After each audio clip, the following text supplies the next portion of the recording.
Assalamualaikum warahmatullahi wabarakatuh. Perkenalkan, saya Anita Ihwatu Saadah, mahasiswa psikologi di Universitas Insan Cita Indonesia dengan NIM 3100700722120. Banyak 1 dari 3 remaja berusia 10 hingga 17 tahun di Indonesia memiliki masalah kesehatan mental. Di podcast ini, saya akan ngobrol santai tapi serius soal sesuatu yang sangat dekat banget dengan kehidupan kita sehari-hari, terutama buat kita yang termasuk Gen Z. Topiknya pengaruh media sosial terhadap kesehatan mental Gen Z. Pemirsa, kesehatan mental berpengaruh dalam kesuksesan dan keberhasilan seseorang. Individu dengan kesehatan mental yang prima dapat beraktivitas secara produktif dan menggunakan potensi dirinya dengan maksimal. Pembatasan penggunaan media sosial menjadi salah satu cara untuk menjaga kesehatan mental masyarakat. Yuk simak sampai akhir ya.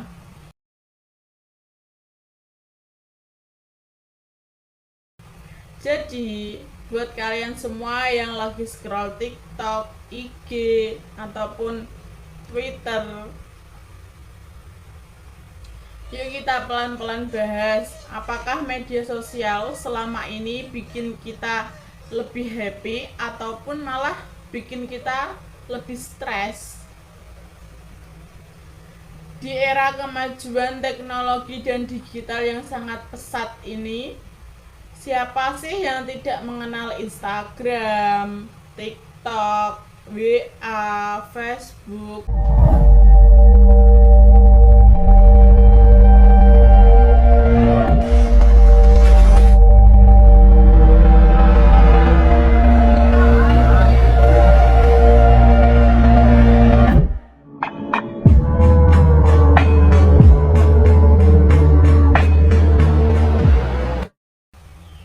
Sepertinya hampir setiap aktivitas kita sehari-hari tidak terlepas dari media sosial. Tetapi di balik semua kemudahan dan juga hiburan yang ditawarkan, ada juga sisi lain yang dapat atau penting untuk diperhatikan. Nah, sebelum kita bahas lebih jauh tentang media sosial, penting banget nih buat kita pahami dulu apa sih kesehatan mental. Tentang daruratnya kasus kesehatan mental yang marak terjadi setiap tahunnya, membuat kasus bunuh diri dan gangguan jiwa meningkat drastis di negeri ini. Mulai dari kasus mental health yang terjadi pada anak remaja, di tingkat mahasiswa, dan kerap terjadi pada orang dewasa. Hasil riset menyebutkan jutaan remaja Indonesia mengidap gangguan jiwa. Sungguh, mental health tak memandang usia. Apa yang terjadi di negeri ini? Ada apa dengan kita? Dan apa tidak ada cara untuk menyelesaikan permasalahan ini? Menurut WHO, kesehatan mental merupakan suatu keadaan yang sejahtera secara mental yang memungkinkan seseorang menghadapi tekanan hidup, menyadari potensi diri, bekerja secara produktif, dan juga berkontribusi dalam komunitas. Sementara itu, World Federation for Mental Health menjelaskan bahwa kesehatan mental itu lebih dari sekedar bebas dari gangguan, tetapi juga mencakup perkembangan fisik, emosional, dan juga intelektual seseorang. Jadi, kesehatan mental itu bukan hanya soal tidak depresi ataupun tidak stres, tetapi soal bagaimana kita bisa menghadapi hidup dengan baik, terus punya kendali diri, dan bisa menjalin hubungan sosial yang sehat. Kesehatan mental itu juga dasar kita buat berkembang jadi pribadi yang utuh. Tetapi sayangnya kondisi ini makin sulit dijaga, apalagi di tengah dunia digital yang berkembang sangat pesat saat ini. Sekarang kita bahas dulu tentang siapa sih yang dimaksud dengan Gen Z. Gen Z merupakan mereka yang lahir antara tahun 1997 sampai dengan tahun 2012. Generasi ini tumbuh di era digital yang sudah berkembang sangat pesat. Jadi sudah sangat terbiasa dengan teknologi, internet, dan tentunya juga dengan media sosial. Tetapi sayangnya meskipun Gen Z ini sangat cekatan secara digital, tetapi mereka juga dikenal sebagai generasi yang lebih rentan mengalami gangguan kesehatan mental. Tahukah kalian, meskipun punya akses luas ke informasi dan juga koneksi global, Gen Z juga sering dinilai punya tingkat kebahagiaan yang lebih rendah dibandingkan dengan generasi-generasi sebelumnya.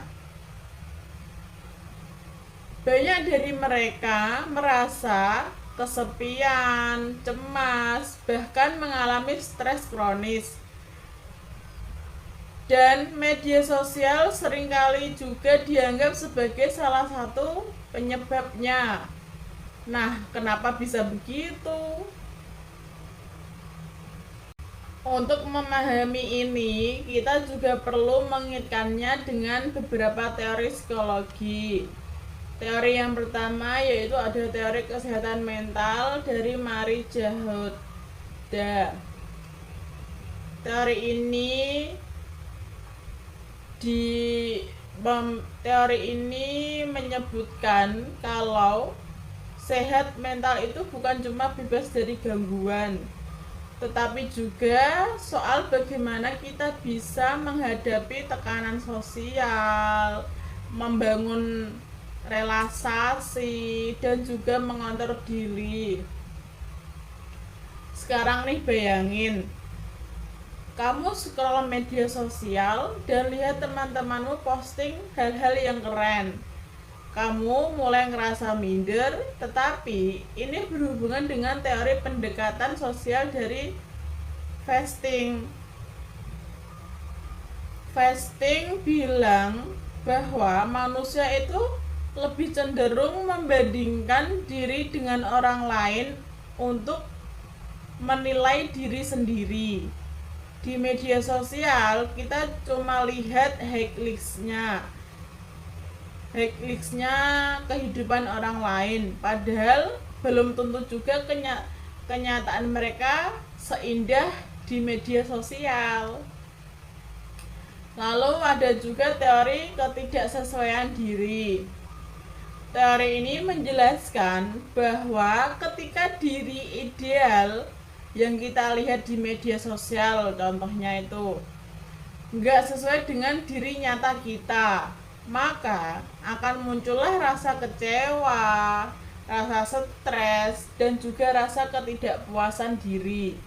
Pernah merasa kayak, kok hidup aku nggak sekeren mereka sih, kok hidup aku nggak sebahagia mereka, gitu kan. Nah, itulah salah satu contohnya. Lalu yang terakhir yaitu teori kecanduan digital dari Givers. Media sosial juga bisa bikin kita candu. Kita jadi kehilangan waktu tidur, kurangnya aktivitas fisik, bahkan kurangnya ngobrol langsung dengan orang-orang terdekat kayak keluarga, terus teman-teman ataupun orang-orang yang ada di sekitar kita. Jadi secara teori semua itu saling berkaitan dan menjelaskan kenapa sih media sosial bisa memberikan dampak negatif terhadap kesehatan mental Gen Z. Tapi kita juga tidak bisa hanya menyalahkan media sosial, karena pada dasarnya media sosial juga mempunyai sisi positif dan sisi negatif. Yang pertama yaitu sisi positif dari media sosial, interaksi tanpa batas. Kita itu bisa berkomunikasi dengan orang lain, orang dimanapun dan kapanpun tanpa ada halangan waktu ataupun tempat lah. Terus yang kedua itu ekspresi diri. Media sosial bisa jadi tempat kita untuk mengekspresikan pemikiran dan juga perasaan kita. Yang ketiga, penyebaran informasi yang sangat cepat. Nah, di sini tuh kayak update berita itu udah cepat sekali. Kalau dulu kan kita harus lihat dulu di TV gitu kan. Terus adanya edukasi, bahkan motivasi bisa kita dapat dengan cepat juga dari media sosial. Ekonomis itu biaya komunikasi saat ini tuh lebih murah daripada cara tradisional zaman dulu. Terus membangun jejaring, kita juga bisa ketemu orang-orang baru, bahkan bisa mendapatkan peluang pekerjaan yang lebih baik, peluang pekerjaan yang lebih nyaman, dan juga dari media sosial itu kita bisa mencari informasi-informasi yang kita inginkan. Kalau digunakan dengan bijak, media sosial itu merupakan alat yang sangat powerful untuk kehidupan kita sehari-hari. Terus dampak negatif dari media sosial yaitu yang pertama, mengurangi interaksi tatap muka.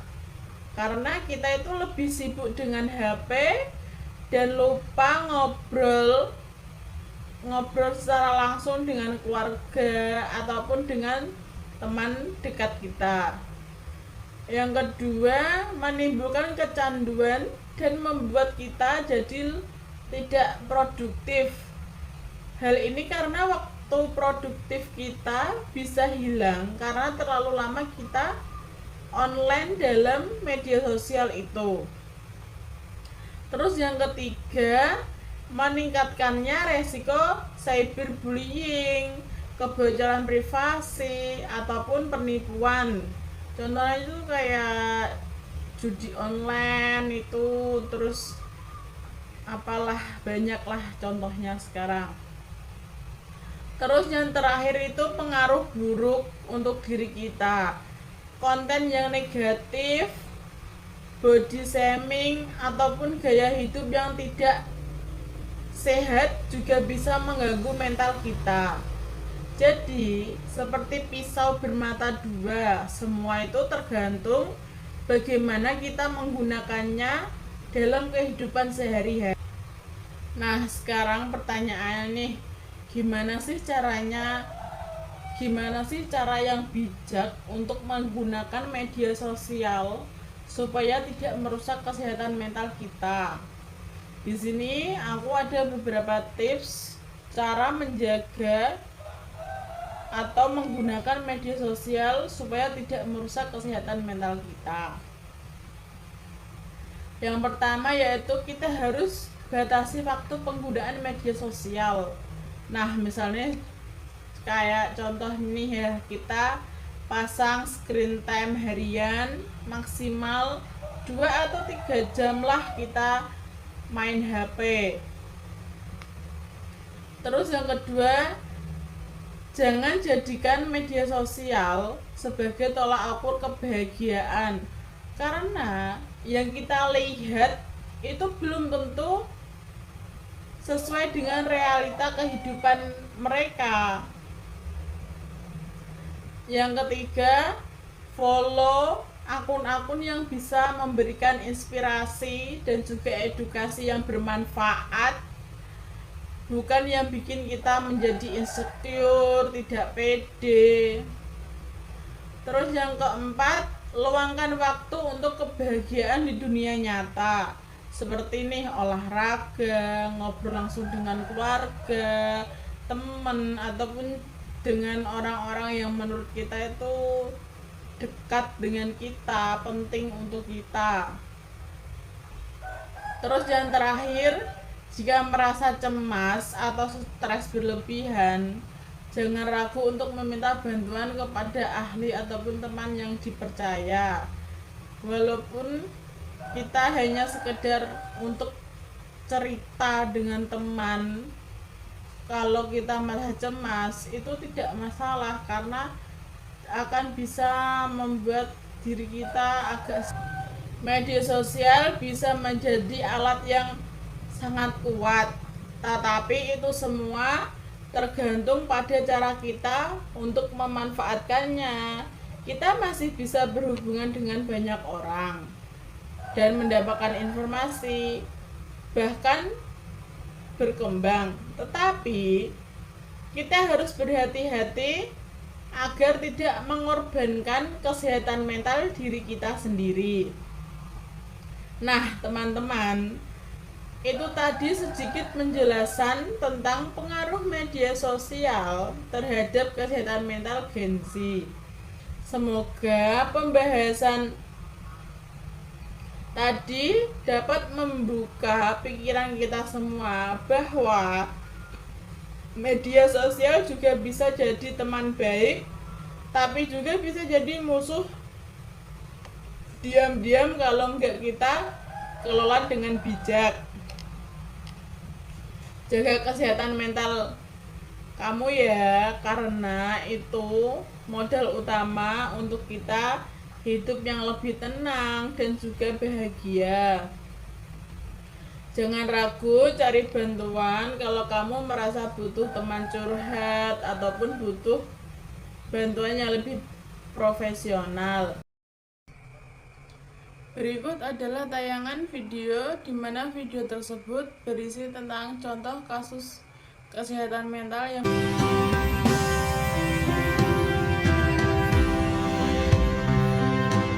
kebiasaan flexing atau pamer di media sosial menjadi salah satu kebiasaan buruk yang bisa merusak kesehatan mental seseorang.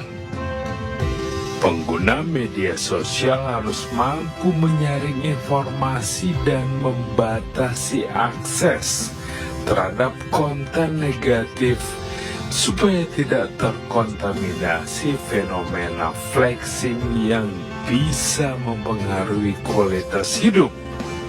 Hal ini disampaikan Wakil Bendahara Umum DPP Pemuda Perindo dalam podcast Aksi Nyata dari Kamu untuk Indonesia. Dalam media sosial itu banyak hal-hal yang baik, kasih saran, ya kan? Seperti kayak konten-konten yang membuat diri kita baik. Kenapa kita nggak serap itu? Pengguna media sosial bisa memanfaatkan fitur block, hide, dan mute untuk menyaring konten negatif di dunia maya. Dengan begitu, kesehatan mental pengguna medsos juga akan tetap terjaga. Tim Liputan iNews melaporkan.